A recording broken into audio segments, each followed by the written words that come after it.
Hello future CPAs. So this would be our final video for Business Combination Lecture Series. Previously, we have discussed your intercompany transaction sale of inventory. For today's video, we will now discuss intercompany transaction sale of fixed assets. So again, kapag si parent company ang nagbenta kay subsidiary company pababa, ang tawag natin dyan is downstream. So downstream. Pag naman si subsidiary ang nagbenta pataas kay parent company, ang tawag natin doon is upstream. So, ang i-address natin dito is specifically the intercompany sale of depreciable fixed assets. Okay. So, let's have an illustration. For example, ang asset sold natin on January 1, 2027. So, New Year na New Year, nagkaroon sila ng intercompany sale. So, lalagyan ko rito magkano yung selling price, magkano yung book value, ano yung effect, and then yung remaining useful life ng equipment or machinery or other depreciable asset na ibebenta.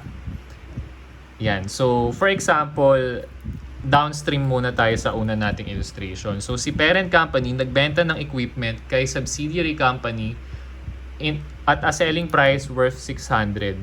The carrying amount of the equipment being sold by the parent to the subsidiary is 500. So, ibig sabihin, on this transaction, mas mataas yung selling price. So, si parent company magre-record siya ng gain na 100,000 pesos because 600 minus 500 is 100. So, parent, 100k gain. Ang remaining useful life ng equipment is sabihin na nating 5 years. Next naman natin is journal entries tayo. So, dito ko lalagay downstream. So, mag-journal entries muna tayo ng downstream. Then, mamaya, i-illustrate natin paano kapag ka upstream. Okay, so si parent company, nung nagbenta siya kay subsidiary, magre-record siya ng debit cash, tapos credit gain, credit equipment. So, nabenta niya for 600, so debit cash 600, gain na 100, and the equipment book value, de-recognize na siya 500. So, hindi na siya yung detailed journal entries equipment na dinebit yung accumulated depreciation para to simplify the discussion. And then, nung natanggap na ni subsidiary yung equipment from the parent, magre-record siya ng debit equipment worth 600. Tapos,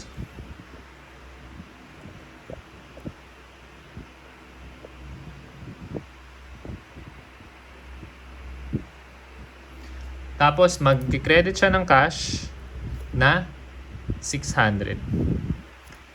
So, okay na, January 1, 2027. So, anong mangyayari ngayon on December 31, 2027? So, si subsidiary, magre-record siya by the end of the year ng depreciation expense and credit accumulated depreciation. So, magre-record siya ng depreciation expense na magkano? 600,000 divided by 5 years, remaining useful life. So, let's try. 600,000 divided by 5, 120,000. So, 120, 120. Pero, supposing na hindi nangyari itong intercompany sale na to, ipagpapatuloy ni parent company yung pag-depreciate sa equipment na yan na sa books niya, it's worth 500 pesos carrying amount. Or sabihin na natin, carrying amount. Ang remaining useful life is 5 years. So, 500 divided by 5. So, 100,000 yung magiging depreciation expense ni parent. So, ipe-pencil ko kasi assuming na hindi nangyari yung intercompany sale, ito pa rin yung i-record na journal entry ni parent company. Debit 100, credit 100, accumulated depreciation. So, to eliminate the effects of the intercompany transaction, since from a financial accounting and reporting perspective, the parent and subsidiary company, although si parent nagbenta kay subsidiary, they are still viewed as a single entity. So dapat ma-eliminate natin yung effects ng intercompany sale na yan because probably it will, or clearly it will distort the consolidated balance sheet and the consolidated income statement, kung may makikita tayo na naka-record sa income statement na gain, and then yung depreciation, sobra-sobra na. So, madi-distort yung ating financial performance. When in fact, yung inventory napunta lang din naman sa subsidiary, which is considered pa din as a single entity from a financial and accounting reporting perspective. So, ganito kasi yan. Sa consolidated balance sheet mo, so, dahil sa intercompany transaction, sa consol balance sheet mo, ang equipment mo, sa part ni parent, 0. Sa part ni subsidiary, ni-record niya as 600. So, ang lalabas sa Conso FS by the end of the year or consolidated balance sheet is 600. Pero, kung hindi nangyari yung intercompany transaction, in which ito yung kino-consider natin na dapat, no? Assuming hindi nangyari intercompany transaction, ang equipment is naka-record pa rin kay parent at 500, kay subsidiary, wala. So, ang magiging consolidated equipment natin dapat at the end of the year is 500. Pero dahil sa intercompany transaction, naging 600. So, ibig sabihin, kailangan magbawas tayo ng 100 sa consolidated equipment natin. So, lagay ko rito, conso equipment. So, nakikita nyo yung effects ng intercompany transaction. Next naman natin is sa consolidated income statement. So, sa consolidated income statement, dapat wala namang nangyari talaga na intercompany transaction. So, ang consolidated gain resulting from intercompany transaction should be 0 plus 0 equals 0. Pero dahil sa intercompany transaction, si parent company, nag-recognize siya ng 100k gain. So, 100, si subsidiary wala. So, 100 gain. So, to eliminate that, kailangan magbawas tayo from net income ni parent company ng 100. So, yan yung magiging adjustment natin sa net income ni parent company. So, aside from the gain, meron ding kailangang i-adjust sa depreciation. Assuming na hindi nangyari yung intercompany transaction, the equipment carried at the book value in parent's books were 500 would be continuously depreciated. So, divided by 5 years, 100k pa dapat ang depreciation. Pero dahil sa intercompany transaction, ni-recognize ni subsidiary sa books niya yung equipment worth 600. So, 600 na yung magiging basehan niya sa pag-depreciate. So, divided by 5 years remaining useful life. So, 600,000 divided by 5. 120,000 na ngayon yung pag-depreciate niya. So, since they are viewed as a single entity, kailangan i-adjust natin based dun sa supposing na hindi nangyaring intercompany transaction. So, sobra yung depreciation natin kapag nag-consolidate tayo ng income statement. So, ang magiging adjustment natin para bawasan yung depreciation is mag-add back tayo sa net income ng 20. Pero the other way of getting this adjustment na pagmaminusin mo pang ganyan is simply kung magkano yung gain, i-divide mo lang sa 5 years useful life or kung ilan yung useful life or remaining useful life nung related equipment na ibinenta nila sa isa't isa, makukuha natin yung 20. Okay, so ganyan siya. So now, ano yung magiging working paper eliminating entry natin? So previously, diniscuss natin na meron tayong working paper eliminating entries. So yung unang tatlong working paper eliminating entry natin was during our discussion sa consolidation day of acquisition. Then sa subsequent to day of acquisition, diniscuss natin yung pang-apat na working paper eliminating entry, which is to eliminate your intercompany dividends. And then lastly, yung mga sumunod na working paper eliminating entry, diniscuss natin sa intercompany sale of inventory. To eliminate the intercompany cost of goods sold in the current year and to eliminate the intercompany cost of goods sold in the prior year. So now, our final working paper eliminating entry for intercompany sale of fixed assets would be, dito muna tayo. So, to derecognize the gain, since kinredit yan, to derecognize, let's debit. So, debit gain, 100. And then, credit equipment, 100. Bakit kinredit yung equipment? Para mabawasan ng 100 yung kanyang book value, as mentioned here. Yung gain, dinede-recognize natin to, as mentioned here. And then lastly, debit accumulated depreciation and credit depreciation expense, dahil gusto natin bawasan yung depreciation. So, 20, 20. Ang gusto nating ma-eliminate na entry, ang ine-eliminate natin dito is itong gain. Yan. And itong depreciation expense. Yan yung ine-eliminate natin sa part ng income statement para mabuo natin yung consolidated income statement. So, ito, i-adjust natin kay parent. Hindi, kay subsidiary yan ina-adjust. Pati itong depreciation expense na 20. Adjust to net income subsidiary. Adjust to net income subsidiary. Okay, so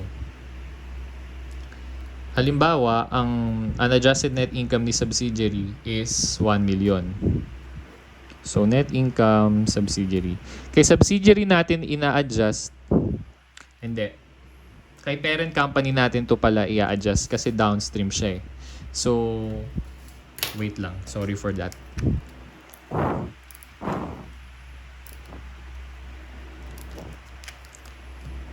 So, adjustment to net income ni parent, net income ni parent. So, kung sino yung nagbenta, sa kanya natin na net income i-adjust. So, dahil dito sa downstream, si parent company yung nagbenta, sa kanya natin i-adjust yung mga effects ng intercompany transaction due to a downstream.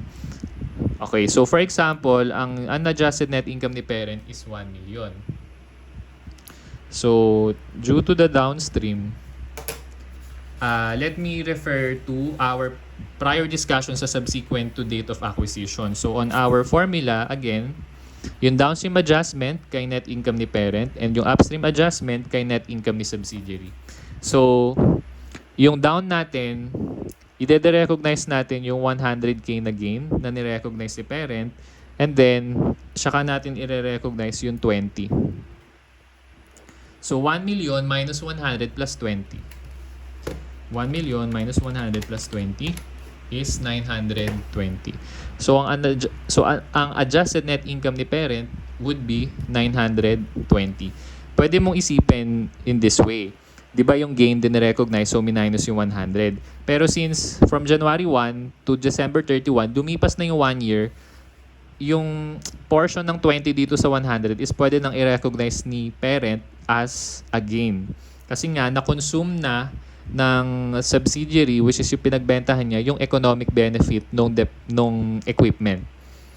So, again, itong 100, i-amortize mo based on its remaining useful life. So, ang ating magiging adjusted net income ni parent na is 920, assuming there are no other adjustments, like for example, dividend received from subsidiary and impairment loss. Okay, so paano naman ngayon kapag upstream? So, let's say for example, dito sa pangalawa, upstream, si subsidiary nagbenta ng equipment kay parent at a selling price of 210. Naka-record yan sa books ni subsidiary worth 300. So, ang i-record ni subsidiary sa books niya is, since 210 yung selling price minus 300k book value, magre-record siya ng 90k loss. So, ang remaining useful life ng equipment na yan, let's say 3 years. So, our journal entry naman this time for upstream,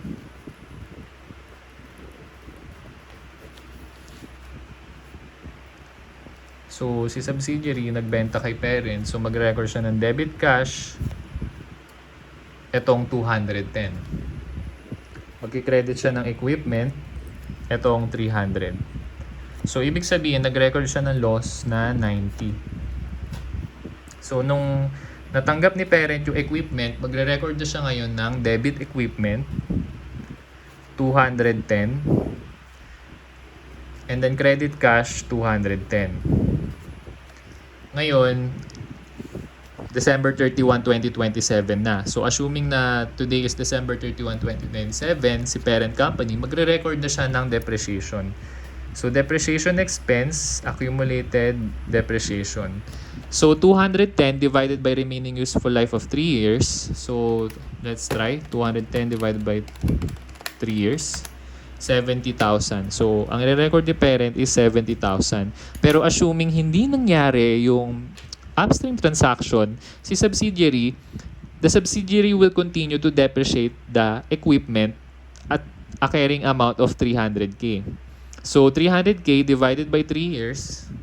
So, pencil lang kasi assuming hindi nangyari yung intercompany transaction. 300 divided by 3 years useful life is 100. So, you can see the disparity between the two. Noong nangyaring intercompany transaction, ang lilitaw na ngayon sa consolidated income statement is the depreciation expense would be 70k. Pero kung hindi nangyaring intercompany transactions, ang magre-reflect sa consolidated income statement is 100k dapat. So, ito yung dapat, no? Kaya nagkakaroon tayo ng working paper eliminating entry. So, lalagay ko 7 kasi ito na yung pang-pitong working paper eliminating entry na ituturo ko sa inyo. Okay, so bago yung working paper eliminating entry, again, sa consolidated balance sheet mo, ang talagang dapat lang, ito yung kay subsidiary, ito yung kay parent. Okay, so yung equipment na yan, dapat naka-record lang kay subsidiary at 300k book value. So kay parent, wala. So 300. Pero dahil sa intercompany transaction, wala na kay subsidiary yung equipment dahil din-recognize na niya kasi binenta niya kay parent. Si parent ni-recognize at purchase price of 210. So 210 na yung nasa libro niya. Kaya by the end of the year, by the end of the year, understated yung equipment natin by 300 minus 210, 90,000. So understated siya by 90,000. So, next naman natin is sa consolidated income statement. So, sa consolidated income statement, in relation to the loss, okay, so, dahil sa intercompany transaction, si subsidiary nag-record ng loss na 90k. So, si parent, due to intercompany transaction, wala. So, 90. Pero, ang talagang dapat is, wala tayong loss, kaya 0. Okay, so, kagaya dun sa gain kanina, sa part na to, para ma-adjust, or para mawala yung effect ng loss, ang adjustment natin sa net income is i-add back natin. So, 90. Hindi ko lalagyan ng parenthesis kasi dapat add back yung adjustment. Ako lagay, adjustment. Ito, conso equipment. Ito, conso loss. Okay, next naman natin is yung depreciation expense. So, conso depreciation expense. So, dahil sa intercompany transaction, nag-record si parent company ng 70k depreciation expense. So, pero ang totoo naman talaga, kung hindi nangyaring intercompany transaction, si subsidiary will continue to depreciate yung equipment at 100,000. So, 100. Parenthesis kasi expense. So, ibig sabihin, understated yung ating depreciation expense by 30,000 pesos. So, ang adjustment natin is dapat magbawas pa ng 30k. So, the other way of computing this is simply yung loss na 90k, i-divide mo lang sa useful life or remaining useful life na 3 years, makukuha mo yung 30k. Para hindi ka na mag-compute ng ganyan. So, again, our working paper eliminating entry, to eliminate the loss, since dinebit natin, to eliminate credit loss 90. Ang debit natin is the equipment, ito yon 90. So, wala siyang parenthesis. Ibig sabihin, mag-add tayo dapat sa equipment. And then, next naman is, kailangang bawasan. Kailangan dagdagan yung depreciation. Kaya, debit, depreciation expense, credit, accumulated depreciation, 30, 30. So ngayon, since this is an upstream transaction, according to our previous discussion sa subsequent to date of acquisition, ang upstream adjustment is sa net income ni subsidiary. So dito na tayo sa net income ni subsidiary. So ang unadjusted net income ni subsidiary, let's say that's 500,000. Tapos, i-recognize natin yung loss. So dapat, para matanggal yung effect ng loss, i-add back natin sa net income. So, plus 90K. So, ang tawag dyan is unrealized loss. This is your adjustment for upstream. And then, pwede mong isipin na ang realized loss dahil lumipas na ang 1 year from January 1 to December 31. So, 90 divided by 3 years remaining useful life is 30. So, i-recognize na natin tong loss na to. So, let's compute 500,000 plus 90,000 minus 30,000, 560,000. So, yan yung adjusted net income ni subsidiary. So, ano yung magiging effect niyan? So, dito tayo, upstream. Ano yung magiging effect nitong intercompany transaction na to through the years? So, 2027, nangyari yung intercompany transaction.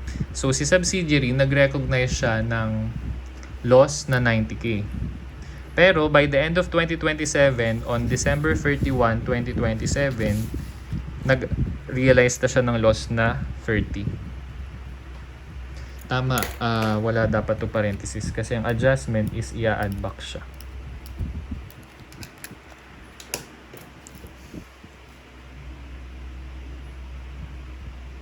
Kasi 'di ba ito loss. So in-add back, basta loss 'yan. And then marirealize na 'yung loss sa 2027, 2028, 2029. 2020, so 2030, 2031,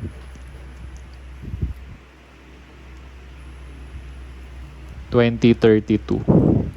Sige. So, since 3 years lang, sa 2028, magbabawas pa siya or mag-a-adjust pa siya sa net income ni subsidiary ng minus 30K hanggang 2029. So, sa 2030, wala na.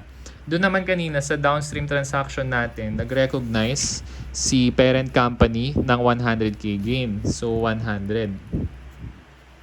So, i-realize niya yan on a piecemeal basis. So, dito kanina, nag-add back siya ng 20 kasi ang remaining useful life is 5 years. So, by the end of 2027, magre-recognize siya ng 20. Sa 2028, 20 ulit. 2029, 20. 2030, 20. 2021, 20. So, ganyan yung mangyayari. Sa 2022, wala na. Assuming naman na, for example, kasi 'di ba dito sa original illustration natin nangyari yung sale on January 1, 2027. Paano kung nangyari yung sale July 1, 2027? So be careful with the date of the intercompany sale of fixed assets.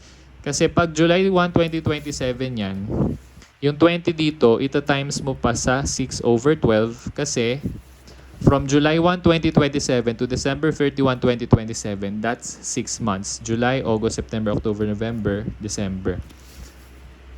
So, times mo pa sa 6/12. So, 10 lang yung magiging adjustment mo sa net income mo kay parent. Instead of 20, ito magiging 10.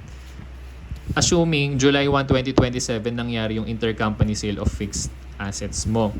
And then, by the end of the year, sa 2022, sa halip na wala ka ng amortization, meron pa another 6/12.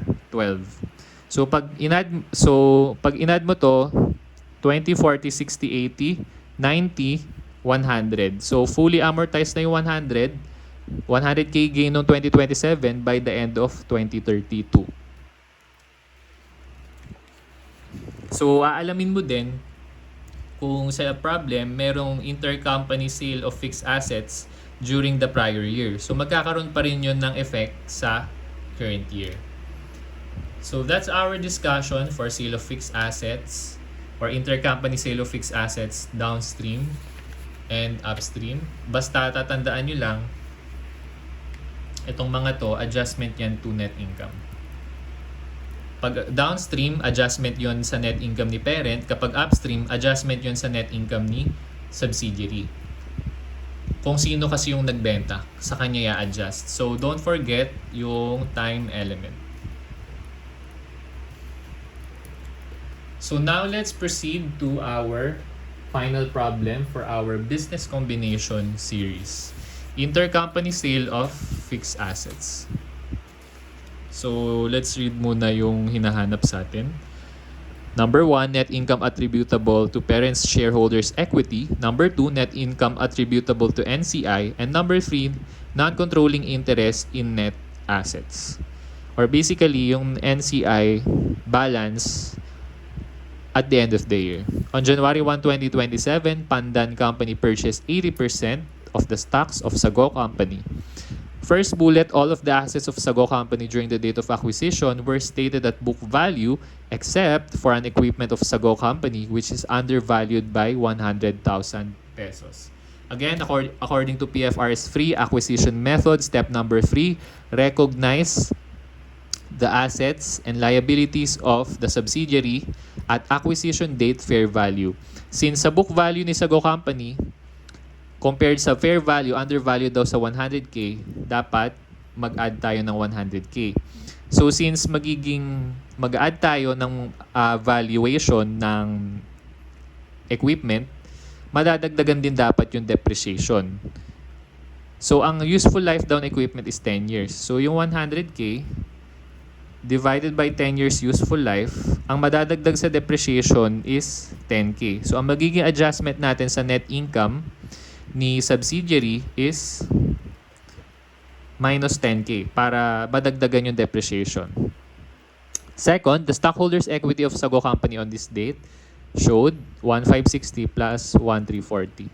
So, yan yung shareholders' equity niya. Let's try to add 1,560 plus 1,340, 2,900,000. Shareholders equity ni subsidiary. So later, malalaman nyo kung saan natin gagamitin yan. On May 31, 2027, Sago Company sold a used machinery for 279,000 to Pandan Company. So since si subsidiary yung nagbenta pataas kay Pandan Company, this is an upstream transaction. So ilalagay ko rito sa gilid, up. Okay, so ang book value nun is 320K sa book ni subsidiary. Binenta niya for 279K. So, ibig sabihin, it resulted into a loss. So, 279K minus 320K. Let's compute. 279 minus 320, 41,000. So, yung 41,000, i-divide natin sa 8-year remaining useful life para malaman natin magkano yung magiging adjustment natin sa amortization. So, divided by 8 years. Tapos, May 31 yung intercompany transaction. So, counting from June 1 hanggang December 31, June, July, August, September, October, November, December. So, 7 over 12. 7 months. So, 7 over 12. So, let's compute. 41,000 divided by 8 times 7 over 12. 2,990. So, round off na natin. So, 89, so magiging 90. So, 2,990. So, ito yung mahalagang amount sa atin later. Okay. Next item. On the other hand, on October 1, 2027, Pandan Company sold an equipment. So, si Pandan yung seller. Nagbenta siya pababa kay subsidiary. So, this is a case of a downstream transaction that was already 40% depreciated to Sago Company for 590K. So, yung selling price is 590K, nabenta for how much? Ang original cost down ng equipment was 800,000. So, yung original cost na sinasabi rito, it pertains to the historical cost na 800K. So since depreciated na siya by 40%, ang carrying amount na lang niya is the other way around, which is 60%. So 800 times 60%, let's compute. 800 times 60%, 480,000.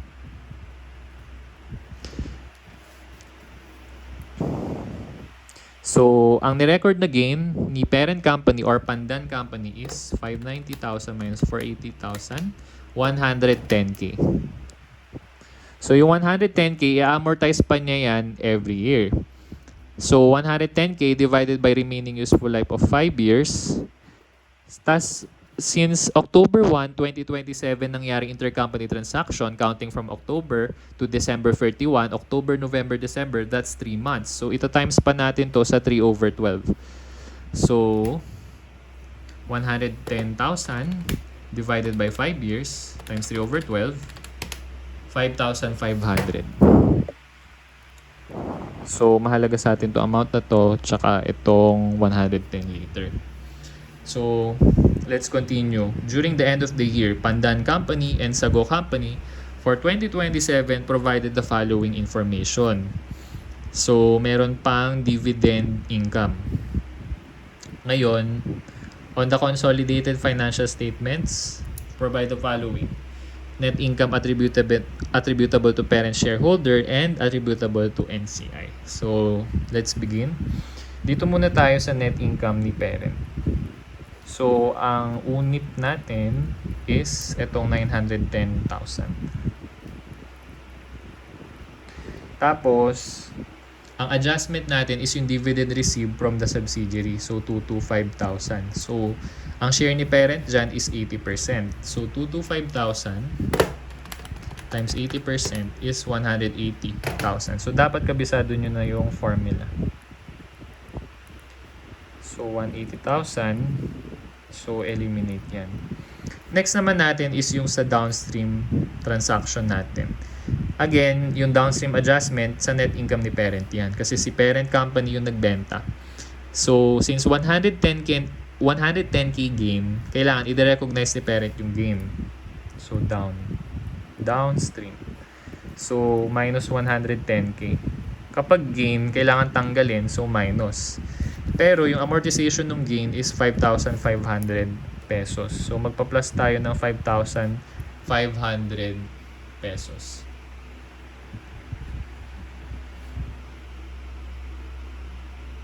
Kaya tapos impairment loss wala naman.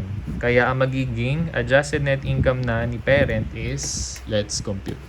910,000 minus 180,000 minus 110,000 plus 5,500 is 625,500. 625,500. Next naman natin is yung net income ni subsidiary. So, ang unis natin is 490,000. Ang wala na palang dividend received. Yung fair value under valuation amortization. So, kanina, ito yon yung undervalued equipment. So, madadagdag yung depreciation. So, 10,000. Dagdag pa tayong depreciation. So, minus kasi expense. Depreciation, expense. And then lastly, yung upstream. So, since dun sa upstream transaction natin sa third bullet, nag-recognize ng loss si subsidiary ng 41,000. Para mawala effect ng loss, mag-a-add back tayo. So, 41,000. And then,